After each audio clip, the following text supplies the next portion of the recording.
Hi, I'm Angie Hilton and welcome to Unbreakable Entrepreneurs. As business owners, major challenges are inevitable. So how do we steel ourselves to weather the storms? Here, you'll find real-life stories of resilience, as well as tips from thought leaders and mental health experts on how to become unbreakable entrepreneurs. Never underestimate the importance of the human element of a workplace. Empowering people with the knowledge, awareness, and skills to build individual coping strategies is vital in a thriving business. In this podcast, workplace mental health consultant Kate Meadows touches on some key elements to wellness. Well, hello, Kate Meadows from Be More Mindful. How are you going? I'm well, Angie. Yeah, pretty good. That's great. Now, be more mindful. We all need to do that, don't we? But what was the concept for starting that in the first place? Well, I just saw this opportunity to take my passion for teaching and my knowledge of mental health and wellbeing into the workplaces, and began my journey about 5 years ago, over 5 years now. And what I really thought was, life gets so busy at times, and we get so overwhelmed with all the challenges that are thrown at us.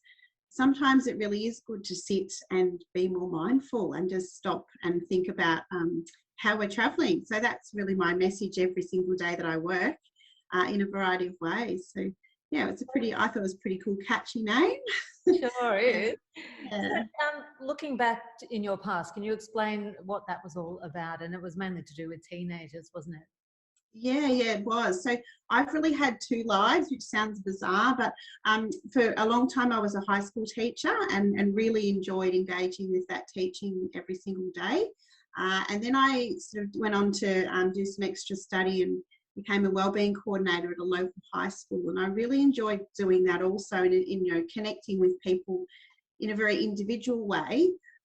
But reality is those types of jobs are pretty emotional, and I realised, it wasn't long term for me. But what I did do is get a lot of knowledge and information and understanding, really, and probably more than anything, so much empathy for people that were struggling with mental health challenges. So I decided to combine my passion for teaching and my knowledge of mental health and take it into the workplaces, and I haven't stopped since. So you started up your own small business. So was that something you Yeah. ever thought you'd be doing?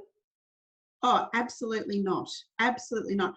And to be honest, I was just, everything I knew was just so foreign from the world of business. I've definitely learnt on my feet, and I'm really grateful to people that, alongside me have guided me and shown me the way. But it was definitely a big decision. It was definitely very scary at the time, but I don't regret it for 1 second. How did you take that leap? You've gone from a stable job for a long term. How did you make that transition? I probably just knew in my heart that it was something that was definitely needed out in the business world, and I also knew that I had definitely the strengths and the capacity to do it. I must say, having a husband that had a steady position, in his role, in his job, and I knew that income was coming in, that helped. But I absolutely would have done it, either way. I really, really, enjoy what I do. So how would you describe to everyone what it is that you're actually doing these days? Yeah, and I often get asked that. So, in a nutshell, what I do as a mental health, like a workplace mental health consultant, is I go into businesses and run workshops, training programs, webinars, help with policy writing, whatever it might be, but always on the topic of mental health and wellbeing. My absolute passion in what I do each and every day is to support businesses, small, medium, and even large multinational businesses to be mentally healthy workplaces, and that really is what drives what I do. And obviously every single workplace is different, so the way that I deliver the workshop, I might need to tailor it to certain businesses, but every single time I do a workshop, it's very different. So you started this before COVID. So you got to see the transition. So how were people tracking Yeah. mentally in businesses before COVID and then during and now as we emerge? Yeah, That's a good question, actually, because obviously what I did, when I first started my business was fly around Australia and walk into a workplace and be in the room physically with individuals. And what I've had to do is tailor my work to be online. I'm very, very used to the Zoom, Teams, WebEx, you name it, I can drive it. But what I have noticed is that an even more impacting sort of need for businesses to look after that human element of their people, and whether that be checking in on people because they're not physically together more often, then that's definitely something that I think is needed. And I do think that so many jobs, within businesses across Australia have changed. The role that people play had to just completely flip and change due to COVID. That's a big impact on individuals as well. But probably the biggest impact that I have noticed, and I work tirelessly with businesses on, is that sort of emotion and thought of uncertainty. Like, uncertainty is a really, really strong emotion that sits with us. And as humans, it can be really uncomfortable when we have an uncertainty intolerance, and that can, really make people very anxious. So just to understand that it's, any reaction to this really abnormal situation is okay. So when you say uncertainty, if you were working with a business and you felt a lot of that in the air, what sort of things would you be suggesting to them?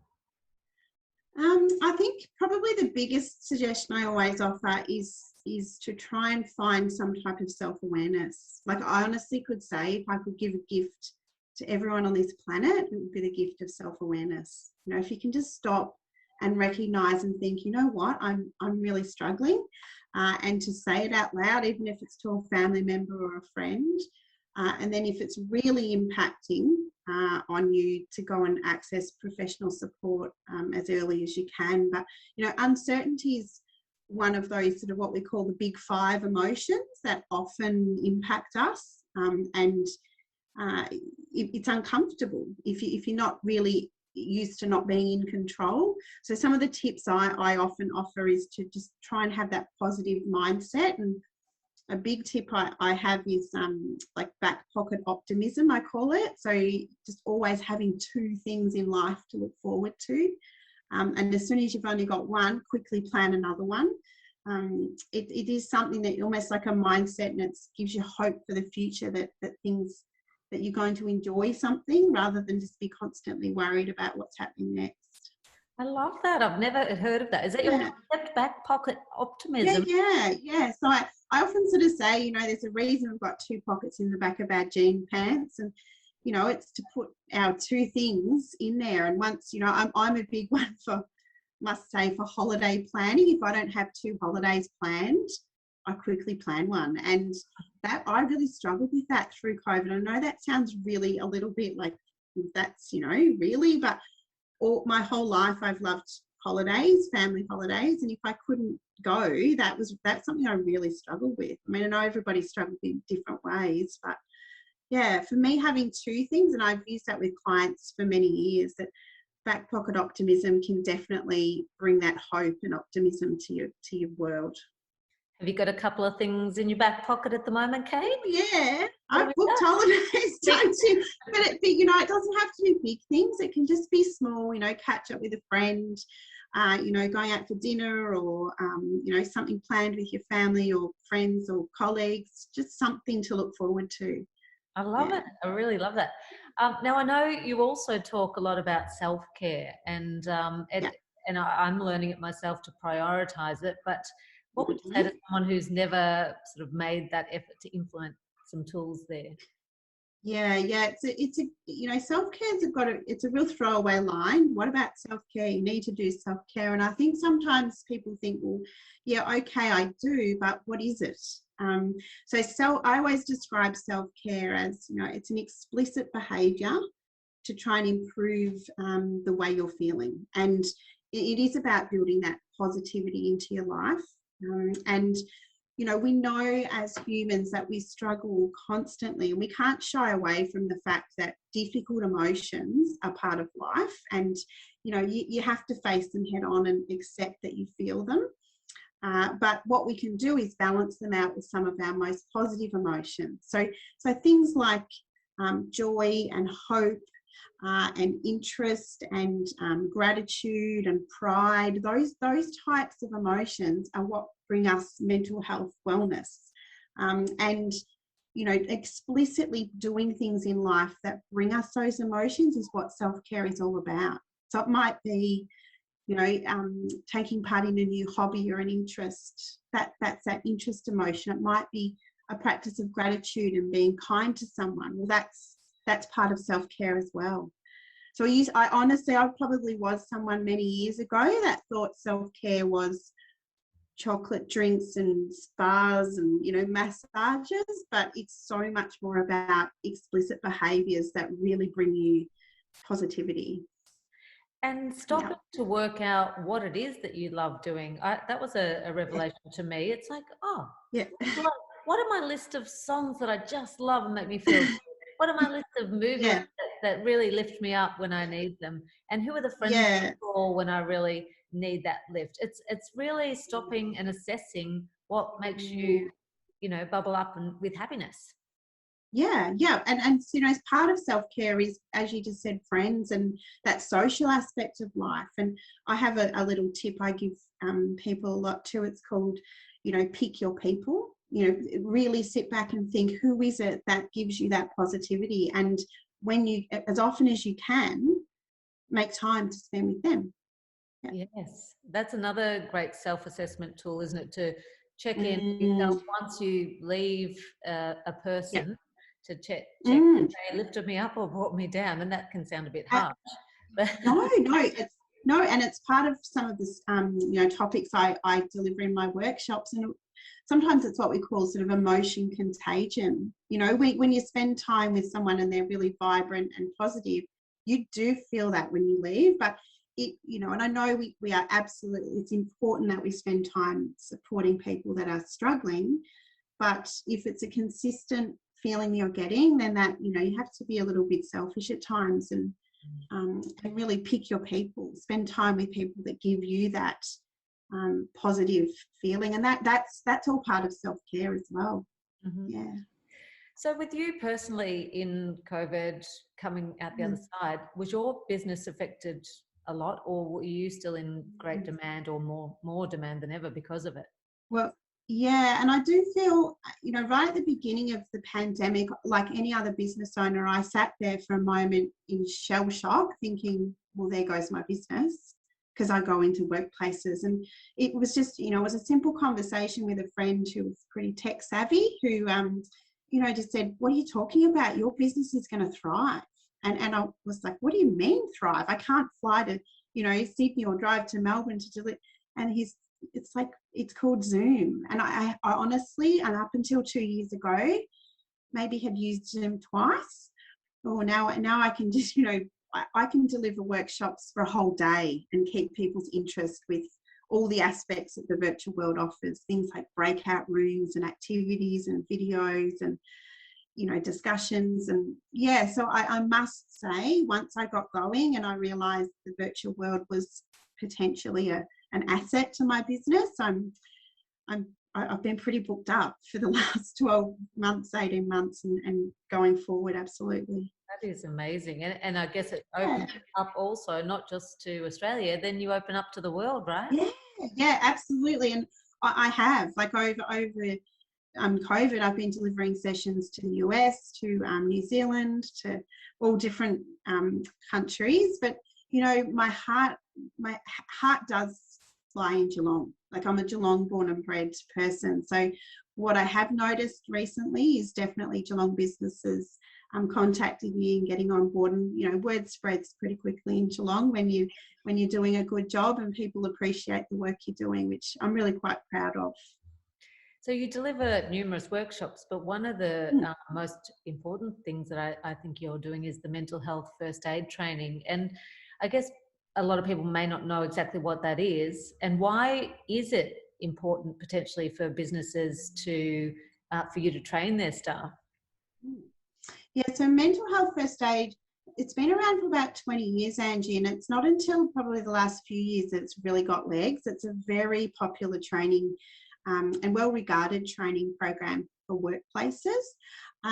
So what we have done in the last 2 years is quickly diversify mental health first aid from face-to-face sessions to now being able to do it virtually with e-learning modules and a combination of Zoom sessions. So that's been I'm very grateful to mental health first aid that instructors like myself had the opportunity to do that. And that's become very popular. So mental health first aid is all about learning how to navigate a conversation without judgment and with empathy and genuine support for someone who may be struggling with a mental health challenge or may already be diagnosed with a mental health condition and having an episode. So we touch on things like how to have that first conversation, but also right to the point of, crisis mental health as well. And it's a really great opportunity for businesses because, we have physical health first aiders in all businesses and many, many businesses are now working out that there is such benefit to have trained workplace mental health first aiders as well. And one of the training sessions I do run is it's a accredited mental health first aid, particularly for the workplace. And that seems to be a very popular option at the moment.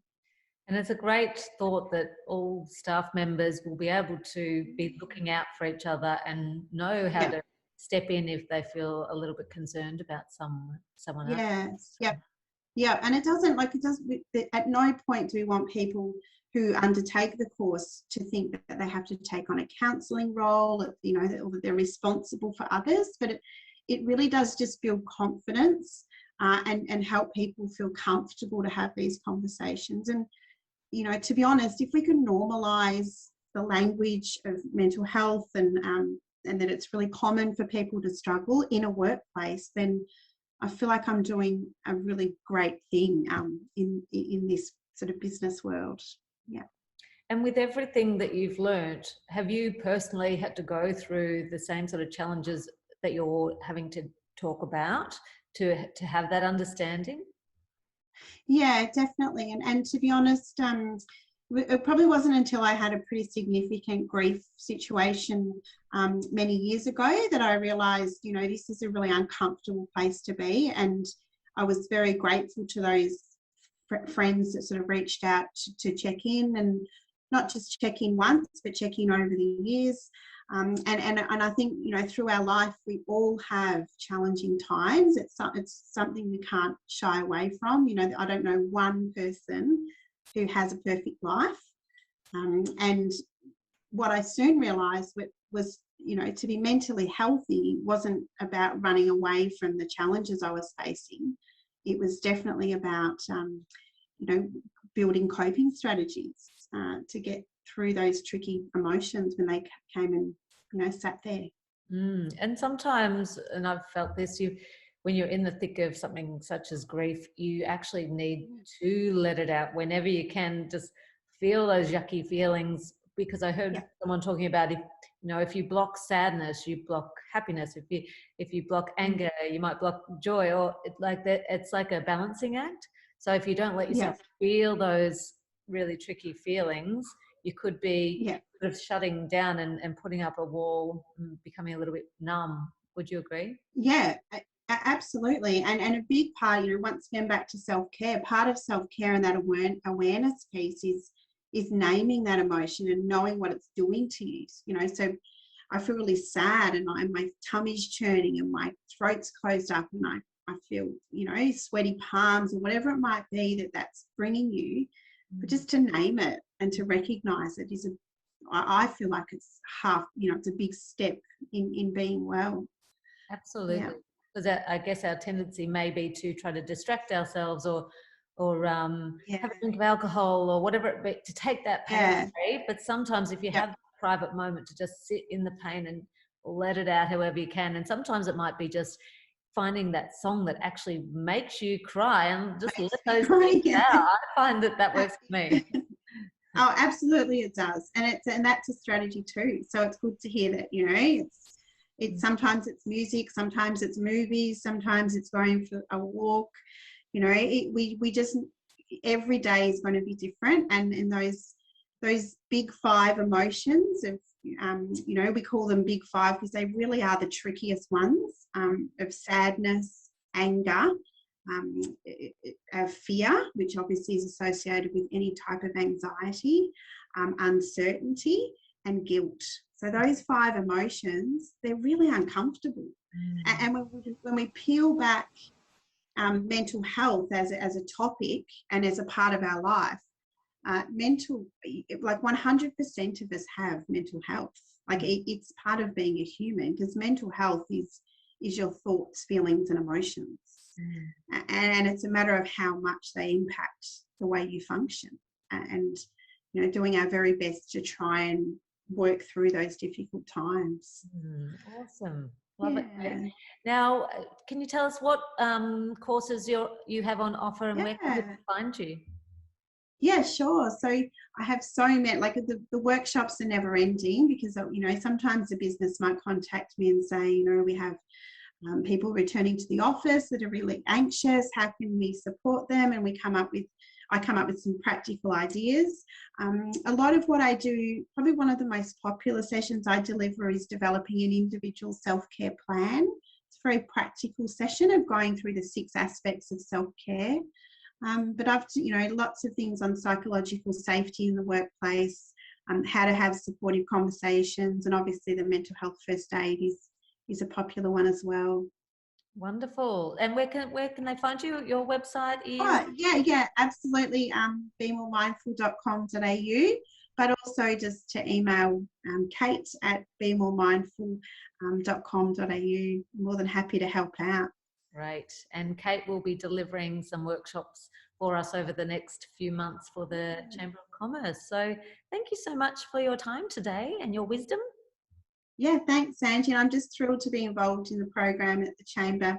I'll do everything possible that I can to support Geelong and its people. So, yeah, thanks for having me. Awesome. We'll see you in the Chamber. See you. Bye.